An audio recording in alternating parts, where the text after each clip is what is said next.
Hey guys, it's Chris. I think there are three things to life. It's health, wealth, and happiness. And that's exactly what I want to share with you today is just a journey to getting healthy during this whole lockdown and quarantine. Let's get right into it. How I lost 65 pounds during COVID-19. It's all because of this. No, I'm just kidding. Of course not. So this is just to show you this was me before. I weighed in at the top of 255 pounds. And I realized at the beginning, about February of 2020, my wife and I decided, hey, let's try losing some weight. So there's no secrets to it. I'll be honest with you. It's not like you need some magical diet pills or anything like that.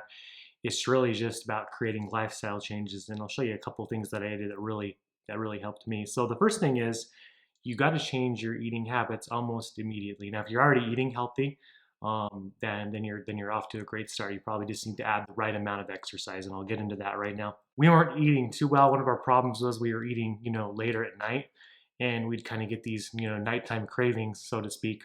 We would just be eating things later than 7 or 8 o'clock at night. So what we did, the first thing we cut back on is we made our last meal at 5 o'clock. So we did not eat anything past 5 o'clock besides, having water. So you just got to get disciplined. It's hard at first. I'll be honest with you. It's hard at first if that's something that you're not used to. So that's the first thing that we did. The second thing is that really helped me is this little thing on my wrist right here. Here, that's an Apple Watch. And believe it or not, anything that you can help track how many calories you burn a day is going to help. So I really started tracking my activity. I just want to show you guys day by day. My calorie goal was to always burn at least 900 calories a day. That was the minimum. Sometimes I did more, sometimes I did less, but this really helped me reach my goals. So that's one thing that I did is like start tracking, because if you're not tracking, I think that's the biggest mistake that people make, is if you're not tracking how many calories you're eating and how many calories you're burning. So it can be a lot of work, but it's important to calculate it. So we started doing that. We changed our diet. We drank a lot of water. We increased our water intake. So just drinking lots of water is good, of course. And then for me personally, there's probably going to be people that disagree with this too, but I started doing protein shakes. I just wanted to get more protein, because actually having a good amount of protein throughout the day actually does speed up your metabolism. They've actually done studies on that. So whether you get the protein from different meats such as chicken, things like that, we did cut out a lot of carbs. Both of us did. So we cut out a ton of carbs, and that helped a lot. But the biggest thing was doing some intermittent fasting in there, which we did as well. So there were times where we would, basically skip a meal. There was never a day where I skipped the entire day of eating. I never did that, but I was mostly disciplined about really cutting off my eating time at 5, and then I would exercise either in the morning or at night. And if time allowed, I would actually do a double exercise, meaning I'd work out in the morning and at night, and at least 30 minutes per workout. But the most important thing for me was hitting the goal on the Apple Watch. Set a goal of how many calories you want to burn, because you can't just guess how many calories you burn. That's the problem. Like, people are like, "Well, I walk 2 miles. I walk 2 miles every day. I'm not losing weight." Well, when I calculate on this, 2 mile walk doesn't actually burn that many calories. I have to walk about 4 or 5 miles, or I have to do some high intensity training. So high intensity would be something more of like doing jumping jacks. You can go on the TV, get on YouTube, and look at some HIIT trainings, is what they call them. They're going to wear you out.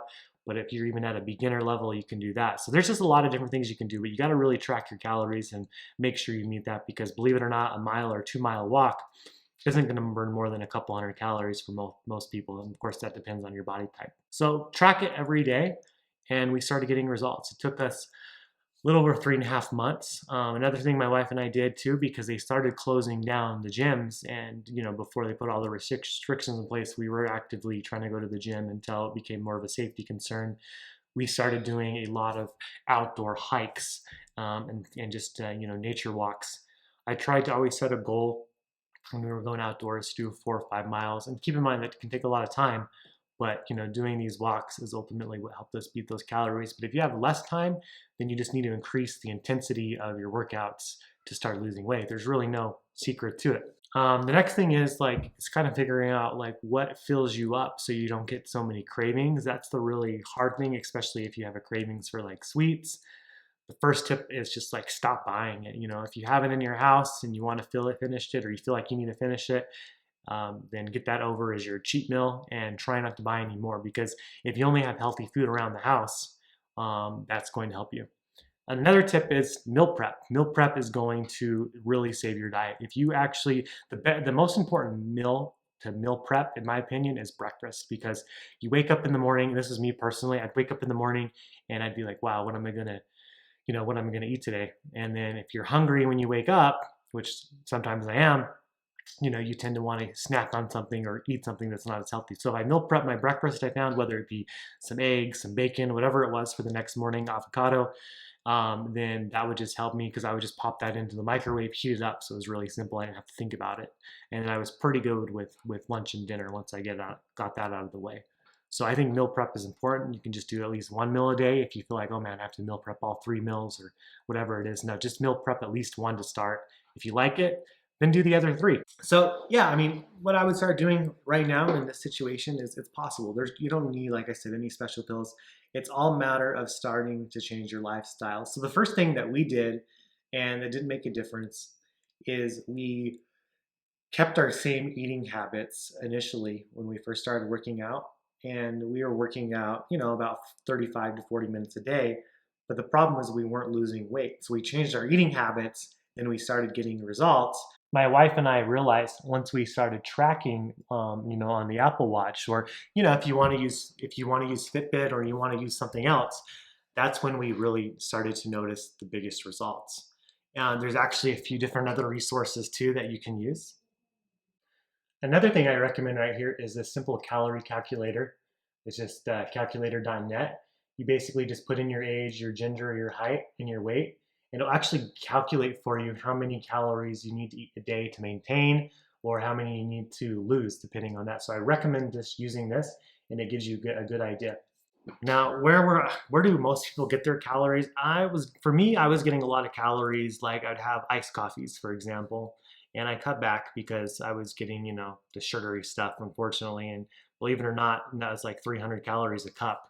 So you can just cut back there. Typically, if you can cut back every liquid that you currently intake, whether it's, now if it's just a black cup of coffee, I think that's fine. But if you're having anything sugary or anything sweet, just replace it with water. Try to stay away from diet, because the problem with even diet sodas, and I brought this as an example, is like the sweetness sometimes will make you actually crave something else. You'll actually get cravings just having the diet soda, and that was a problem too. So, and it's just not healthy for you in general. So try to stick to water if you can. If you want to have a little bit of coffee or unsweetened green tea every now and then, I think that's great. So there's just a lot of different things that you can do, and just cut back on the snacks. And I think the biggest thing that will help a lot of people is just cut off a time where you're not going to eat past 5 o'clock or 6 o'clock. And if you're already doing that, try cutting it back a little bit more, because if you're still active, and even though let's say you do a morning exercise, but if you cut off your eating at 5 or 4 or however early you want to try, then you're still basically going to be able to, your metabolism is basically going to be able to work for that. So that way you don't ever want to go to bed after eating. And we were doing that too. That was one of the mistakes that we made. So that's it. Well, I hope you guys enjoyed this video. Be sure to like and subscribe, and leave any comments below, and look forward to seeing you in the next video.